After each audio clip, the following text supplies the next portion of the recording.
Hi, this is Fee. Welcome to our Springs Living Weekly Update.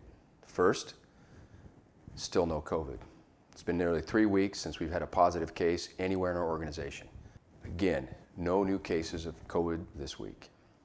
In total, we've only had one resident positive in all of our 17 locations, and he's doing well and recovered.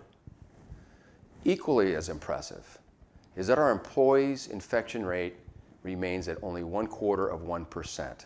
And we've conducted 262 tests with only 5 positive. That means 98.1% of people tested had a negative result. That should comfort us all. As we discussed last week, our Grow Together strategy has 3 elements. Number 1, hold the line.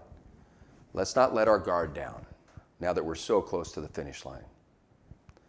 Number 2, creating a new normal. We're continuing to develop a plan for a new normal inside our communities. How do we open up opportunities for connection and for wellness? Number 3, limited qualified move-ins.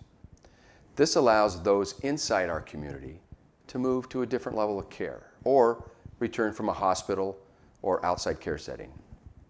It would also allow limited move-ins of new residents. And let me stress, this has been happening to some degree already, and our numbers reflect that we are doing it safely.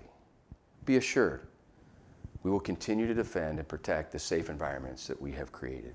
Next week, we will be announcing detailed plans about celebrating Mother's Day. Actually, this year we don't think Mother's Day is enough. For everything that you've been through, we think it should be Mother's Days. We'll have more than one day to celebrate all the mothers out there. Stay tuned. We'll let you know more in our next town hall. Finally, I want to thank each of our employees who serve you daily. They are the heroes here. Without their compassion and professionalism, none of this would be possible. Let's continue to recognize them and appreciate them. I got a text from one of our employees the other day. He was so appreciative when after work he was applauded with a standing ovation by the residents. Thank you. And thank you for honoring all of our teams and being part of this Springs Living. We appreciate all that you've done. You've helped contain this virus. You know, the irony here is that while we've been socially distancing, we've actually become closer. This would not be possible without you. Thank you, and be well.